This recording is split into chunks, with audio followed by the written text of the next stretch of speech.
राज्यात काल ड्रग्ज विरोधात दोन महत्त्वाच्या कारवाया करण्यात आल्या आहेत। सातारा जिल्ह्यात पोल्ट्री फार्ममध्ये चालणारा ड्रग्जचा कारखाना डीआरआयने शोधून उद्ध्वस्त केला, तर संभाजीनगरमध्ये पोलिसांनी पाठलाग करून ड्रग्ज माफियांना पकडलाय। काही दिवसांपूर्वी साताऱ्यात अशाच एका कारखान्यावर पोलिसांनी कारवाई केली होती, पण या घटनांमधलं सातत्य मात्र आपल्या सगळ्यांना चिंतेत टाकणार आहे। त्यामुळे ड्रग्ज कारखाने कोणाच्या मदतीने चालतायत हा प्रश्न आता विचारला जातोय। महाराष्ट्रात ड्रग्ज माफियांचा सुळसुळाट।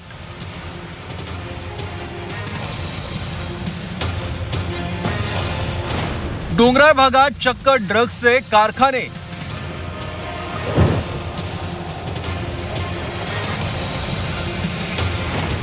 एका दिवसात 6,000 कोटींचं ड्रग्ज जप्त।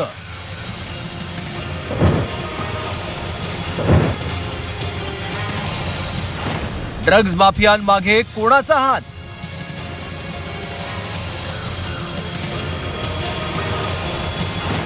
कारवाई पहिली। सातारा जिल्ह्यातल्या ड्रग्जच्या कारखान्यावर धाड। सातारा जिल्ह्यातल्या पाचपुतेवाडीमध्ये पोल्ट्री फार्म शेडमध्ये चक्क ड्रग्ज बनवण्याचा कारखाना सुरू होता। बिहारमधून आणलेल्या कामगारांकडून ड्रग्ज बनवून घेतलं जात होतं। डीआरआय विभागाच्या गुजरातमधील 3 IPS अधिकाऱ्यांनी मध्यरात्री धाड टाकून सगळं साहित्य जप्त केलं, ज्यात 6,000 कोटींचं ड्रग्ज सुद्धा सातारा जिल्ह्यातून जप्त केल्याचं सांगितलं जात आहे। महाराष्ट्र केसरी संजय पाटील खून प्रकरणातील प्रमुख आरोपी असलेला बाबा मोरे याचा हा कारखाना असल्याचं सांगितलं जात आहे आणि त्याला ताब्यात घेतल्याचीही माहिती आहे। विशेष म्हणजे इतकं मोठं ड्रग्जचं रॅकेट सुरू असताना कराड पोलिसांना त्याचा मागमूसही नव्हता। कारवाई दुसरी।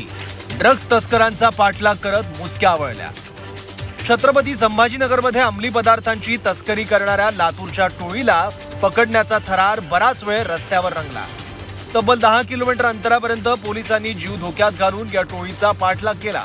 त्यात 2 वेळा पोलिसांना गाडीखाली चिरडण्याचा प्रयत्न या तस्करांनी केला, पण शेवटी बोनेटवर उडी मारत काच फोडून आरोपींच्या मुसक्या पोलिसांनी आवळल्या। या 3 जणांना पोलिसांनी जेरबंद केलाय। कारवाई तिसरी। पुण्यात पोलीस अंमलदारच निघाला ड्रग्ज पेडलर। 4 दिवसाआधी पुण्यात ड्रग्जच्या विक्री प्रकरणात एका गॅरेज चालकाला अटक झाली। यावेळी त्याला एक पोलीस अंमलदारच जप्त केलेलं ड्रग्ज पुरवत असल्याचं समोर आलंय। यानंतर या पोलीस अंमलदारावर कारवाई झाली आहे। कारवाई चौथी। नाशिकमध्ये ड्रग्ज पेडलरला पोलिसांकडून अटक। नाशिकच्या निफाड तालुक्यातल्या विंचूरमध्ये एका ड्रग्ज पेडलरला पोलिसांनी अटक केली। त्याच्याकडून 600 ग्रॅम ड्रग्ज जप्त केलं। हे ड्रग्ज एका कारखान्यातून आल्याचा पोलिसांना संशय आहे। या 4ही घटना फक्त गेल्या 4 दिवसातल्या आहेत, पण सुरुवातीच्या दोन्ही कारवाया या एकाच दिवसातल्या आहेत। पण या घटनांमधला पॅटर्न बघितला तर एक गोष्ट काळजीत टाकणारी आहे, ती म्हणजे महाराष्ट्रात आता फक्त ड्रग्जची विक्री नाही, तर अनेक ठिकाणी ड्रग्ज तयार करण्याच्या फॅक्टऱ्या सुद्धा उभ्या राहिल्या आहेत। एकट्या सातारा जिल्ह्यातलीच ही ड्रग्ज कारखान्यावरची दुसरी कारवाई आहे।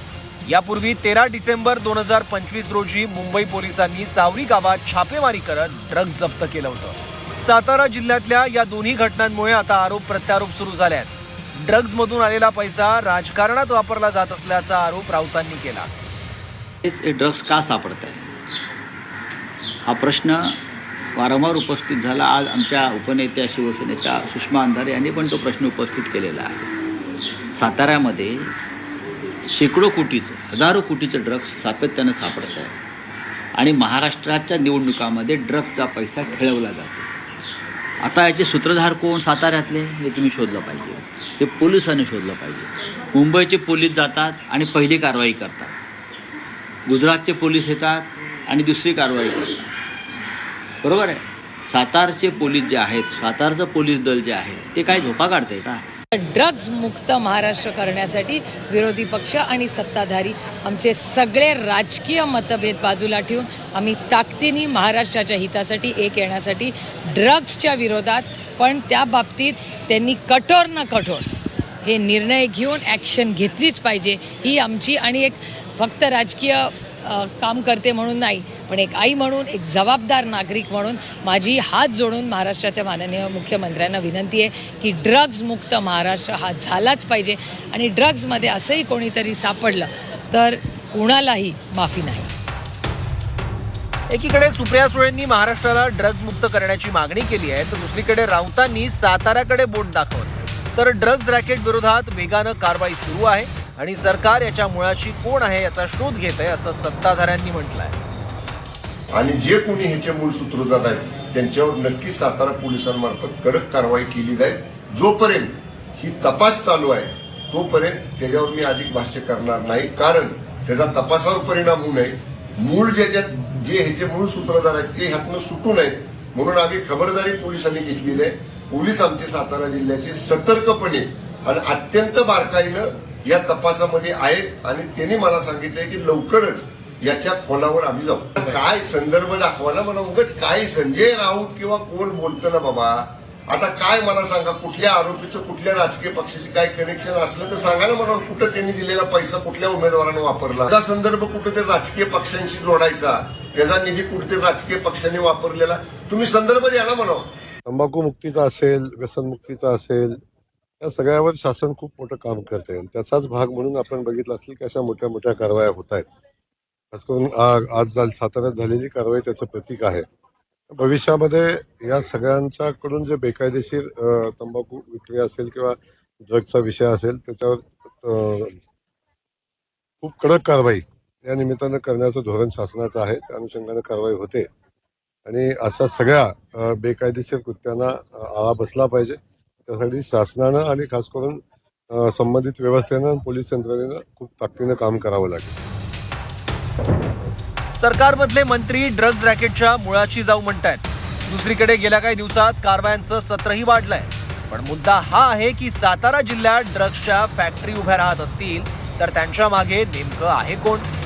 या कारखान्यांना कोणाचं राजकीय किंवा यंत्रणांचं पाठबळ आहे का? राज्यात ड्रग्जचा सुळसुळाट होण्यामागे कुठलं मोठं रॅकेट आहे का? या प्रश्नांची उत्तरं आपल्याला येत्या काही दिवसात तपासानंतर मिळतील अशी अपेक्षा.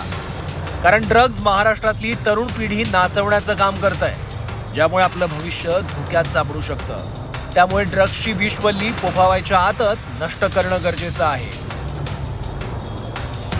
ब्युरो रिपोर्ट, झी 24 तास, मुंबई.